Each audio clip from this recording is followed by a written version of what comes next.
Hello friends, मैं आपका दोस्त डॉक्टर सुनील कुमार और आप देख रहे हैं डॉक्टर कुमार एजुकेशन क्लिनिक। आज हम बात करेंगे कॉन्स्टिपेशन के बारे में, इंडाइजेशन के बारे में, गैस के बारे में।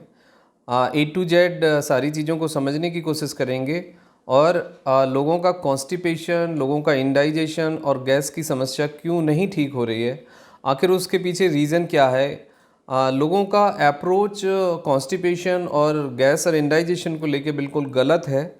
कई बार देखा ये जा रहा है कि लोग अपनी जो जीआई मोटिलिटी है, इसका मतलब ये है कि आपको भूख लगने की एक दर है, प्यास लगने की एक दर है, मतलब एक स्पीड से आपको भूख प्यास लगती है और फिर एक स्पीड से ही उसका डाइजेशन होता है, ब्रेक डाउन होता है फूड का। और जो आपकी जीआई मोटिलिटी है वो लोगों में बहुत बड़ा कॉज ऑफ कंसर्न है। तो लोग ना तो उसको समझने की कोशिश कर रहे हैं, बहुत सारी दवाइयाँ, बहुत सारे चूरन, बहुत सारे पाउडर और बहुत सारी मेडिसिन लोग खा रहे हैं। लेकिन मैं आपको एक क्लियर बात समझा देना चाहता हूँ कि यदि आप चूरन खाकर अपने कॉन्स्टिपेशन को डील कर रहे हैं तो आप बहुत बड़ी गलती कर रहे हैं। फिर आपको कुछ दिन के बाद हैबिट फॉर्मेशन होगी, यानी आदत पड़ जाएगी और ग्रेजुअली आपकी जो इंटेस्टाइन है वो कम हो जाएंगी। ऐड देखकर कोई भी कॉन्स्टिपेशन से संबंधित या गैस से संबंधित दवाई लेना बिल्कुल हार्मफुल है। वो लॉन्ग टर्म उसके नेगेटिव इफेक्ट से आपकी जीआई मोटिलिटी कम होगी, आपकी इंटेस्टाइन की जो फंक्शनिंग है वो प्रभावित होगी, आपकी इंटेस्टाइन सेंसिटिव हो जाएंगी। लेकिन उससे कुछ ठीक तो आप नहीं होंगे, लेकिन नुकसान ये होगा कि कुछ दिन के बाद आपको या तो उसकी डोज बढ़ानी पड़ेगी या फिर आपको कोई ना कोई दवाई चेंज करनी पड़ेगी। तो हम ये समझने की कोशिश करेंगे कि कॉन्स्टिपेशन आखिर होता क्यों है। देखो, आपको बेसिक बात ये समझनी है कि पेट को यदि ठीक रखना है आपको, और यदि आपकी इंटेस्टाइन को आपको ठीक रखना है, यानी आपको अच्छे से डाइजेशन करना है और आपको अच्छे से भूख प्यास लगेगी तब जब आपके एंजाइम प्रॉपरली सिक्रीट होंगे, जब आपके बॉडी के अंदर जो एंजाइम्स हैं, जो डाइजेस्टिव एंजाइम्स हैं, उनका प्रॉपर सिक्रीशन बहुत ज़रूरी है।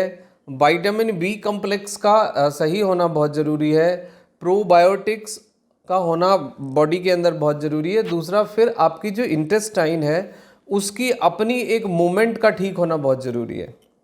अब हमें समझना ये है कि आखिर ऐसे कौन से फैक्टर हैं, कौन से कारण हैं जिनके कारण हमें कॉन्स्टिपेशन हो जाता है या जिनके कारण हमें इंडाइजेशन यानी अपच की प्रॉब्लम डेवलप होती है, और कॉन्स्टिपेशन और इंडाइजेशन के कारण फिर हमें हाइपर एसिडिटी यानी हमें बहुत ज़्यादा गैस बनती है, ब्लोटिंग होती है यानी पेट फूलता है, बहुत ज़्यादा हमें डकार आते हैं।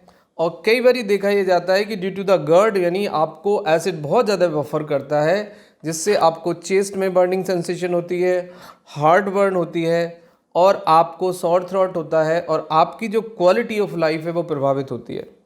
तो ये सब एसोसिएटेड सिम्टम्स होते हैं, लेकिन इसका जो मेन कॉज है, मुख्य जो कारण है इसका, वो कॉन्स्टिपेशन है, वो इंडाइजेशन है।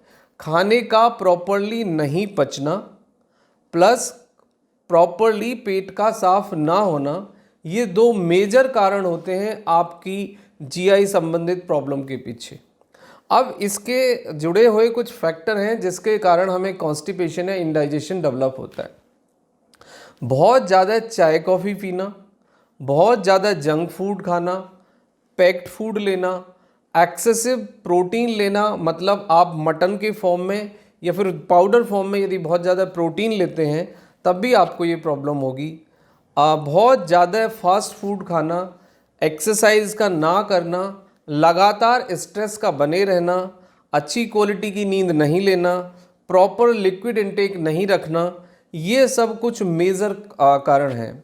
अब कुछ मेडिकल रीज़न भी हो सकते हैं, जैसे कि आपको आईबीएस हो सकता है, या फिर आपकी इंटेस्टाइन में कोई रुकावट हो सकती है, या फिर आपका लिवर के लेवल पे आपको बिलिरुबिन का जो सिक्रीशन है वो प्रभावित हो सकता है, या फिर दूसरे जो एंजाइम्स है उसका फॉर्मेशन कम हो सकता है, या फिर आपके खाने में प्रोबायोटिक्स और फाइबर की बहुत ज़्यादा कमी है, उसके कारण भी कॉन्स्टिपेशन डेवलप हो जाता है, या फिर due to the metabolic syndrome या मेटाबॉलिक चेंज आपको ओबेसिटी आ रहा है, आपका डाइजेशन का जो प्रोसेस है वो धीमा पड़ रहा है, आपकी जीआई मोटिलिटी कम हो रही है, आपकी भूख प्यास जो है वो प्रभावित हो गई है। तो ये सारे फैक्टर हैं। यदि आपको कॉन्स्टिपेशन को डील करना है, इंडाइजेशन को डील करना है, तो कुछ मेजर चेंज आपको अपने थिंकिंग में लाने होंगे, कुछ मेजर बदलाव आपको अपने डाइट में लाने होंगे और कुछ आपको एक्सरसाइज करनी होगी। सबसे पहले आवश्यक ये है कि आप खाने को अच्छे से चबाकर खाएं। आपको बॉडी के अंदर यानी हमारी जो सलेवरी ग्लैंड्स है वो लगभग 1 लीटर सलेवा प्रोड्यूस करती है 24 आवर्स में। यदि किसी इंसान को प्रॉपरली सलेवा सिक्रीट होता है तो सलेवा एंटीसेप्टिक है, डाइजेशन में मदद करता है, एंटीबैक्टीरियल है, प्लस आपके खाने को प्रॉपरली लुगदी बनाता है, मेस्टिफिकेशन करता है, चिकनाहट पैदा करता है, जिसमें कि आपका एब्जॉर्प्शन, डाइजेशन और आपका एसिमिलेशन तीनों ही क्रियाएं यानी तीनों लेवल पे ये रेगुलेट करने का काम करता है और आपके जो सलेवा है उससे आपकी जीआई मोटिलिटी ठीक होती है। यानी मैं ये कहना चाहता हूँ कि यदि आप अपने सलेवरी ग्लैंड्स को ठीक कर लें, उसके सिक्रीशन को प्रॉपर कर लें, तो आपको पेट से संबंधित 70% प्रॉब्लम्स ठीक हो सकते हैं।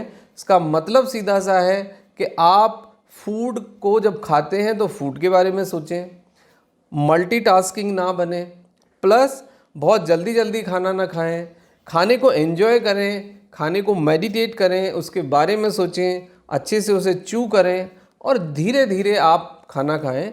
तो इससे आपकी सलेवरी ग्लैंड एक्टिवेट होगी, प्लस आपका जो सिक्रीशन है सलेवा का वो प्रॉपरली होगा और उससे आपको काफ़ी फ़ायदा होने वाला है।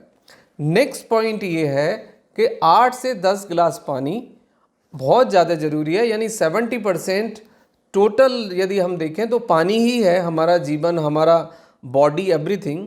तो 70% वाटर है, तो आपको कम से कम 8 से 10 गिलास पानी पीना होगा। यदि हल्का गर्म पानी पीते हैं तो वो डाइजेशन के लिए और भी ज़्यादा बेटर है।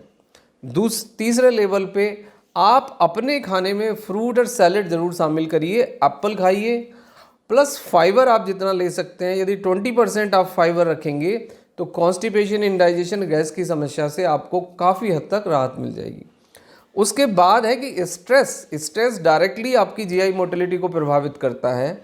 स्ट्रेस से आपको बचना है। आउटडोर गेम आप खेलिए, वॉकिंग करिए, जॉगिंग करिए, आप एरोबिक्स करिए, फिटनेस सेंटर ज्वाइन करिए, योगा, मेडिटेशन आप कर सकते हैं, बट मेक श्योर करें कि एट लीस्ट 40 मिनट वर्कआउट, 30 से 40 मिनट, और कुछ भी आप ना कर पाएँ तो एटलीस्ट वॉकिंग आप कर लें। That is directly helpful. ये आपकी जीआई मोटिलिटी को रेगुलेट करता है, ये कॉन्स्टिपेशन को और इंडाइजेशन को ख़त्म करने में मदद करता है। उसके बाद आता है कि जीआई जो ट्रैक्ट है आपका, उसको प्रमोट करने के लिए देयर आर सम फूड। आप कर्ड शामिल कर सकते हैं, एप्पल शामिल कर सकते हैं, और जितने भी ग्रीन रेड वेजिटेबल्स हैं वो आप खा सकते हैं। ये आपके लिए हेल्पफुल रहेंगे। और फिर भी यदि आपको कॉन्स्टिपेशन होता है या इंडाइजेशन डेवलप होता है आपको, तो आप आफ्टरनून में 1 से 2 चम्मच ईसब घोल की भुस्सी गर्म पानी के साथ खाएं। That is very much helpful. और नाइट में आप 2 से 3 टैबलेट त्रिफला की टैबलेट खाएं गर्म पानी के साथ खाना खाने के 1 घंटे बाद। तो ये आपका एक basic, natural, proper and the best treatment होगा इंडाइजेशन का, गैस का और कॉन्स्टिपेशन का। यानी कि 1 से 2 चम्मच फाइबर आपको मिल जाएगा। यानी आप 10 ग्राम फाइबर लेंगे तो आपको 8 ग्राम टोटल फाइबर मिलेगा ईसबगोल की भुस्सी से। यानी 80% फाइबर होता है ईसबगोल की भुस्सी में। उसके बाद आप त्रिफला की टैबलेट, यदि 2 से 3 टैबलेट या 1 चम्मच पाउडर रात को गर्म पानी में लेते हैं खाना खाने के बाद, 1 घंटे खाना खाने के बाद और सोने से 10 से 15 मिनट पहले। तो त्रिफला में 3 फल होते हैं और ये ड्राई फॉर्म में पाउडर है। ये डाइजेशन को प्रमोट करता है, कॉन्स्टिपेशन को रिड्यूस करता है, ये आपको विटामिन सी देगा, ये आपकी इम्यूनिटी को रेगुलेट करेगा, and the make sure antacid का भी ये काम करता है। यानी त्रिफला एक कंप्लीट मेडिसिन है, एक कंप्लीट रसायन है पेट के लिए, और ये पेट के लिए एक अमृत का काम करता है। तो नेचुरली चीज़ें आप ऐड कर लीजिए, आप ईसबगोल and the triphala to deal a constipation and the indigestion और गैस। And I personally advise you कि जितनी भी दवाइयाँ कॉन्स्टिपेशन, इंडाइजेशन और एसिडिटी को डील करने के लिए आप लोगे, उससे लेट एंड अर्ली आपको हैबिट फॉर्मेशन होगा, डिपेंडेंट होगी, और आपकी जो प्रॉब्लम है वो क्योर नहीं होगी, वो ठीक नहीं होगी। हाँ, फौरी तौर पर टेम्परेरी आपको राहत मिलेगी, तो आप इससे बचिए। आप अपने लेवल पे नेचुरली ये चीज़ें शामिल करें, लेकिन फिर भी कोई सिम्टम्स आपको रहता है तो आप अपने फिजिशियन से डिस्कस करके कोई दवाई भी ले सकते हैं। वीडियो को पूरा देखें, आइकन बेल हिट करें और फ्रेंड्स और फैमिली के साथ शेयर करें। और ये आप doctor Kumar education on Facebook and Instagram पे भी आप वीडियो देख सकते हैं, but make sure please comments and like. Thank you very much. If you want any consultation तो आप हमें व्हाट्सएप मैसेज कर सकते हैं। Thank you very much and take care yourself.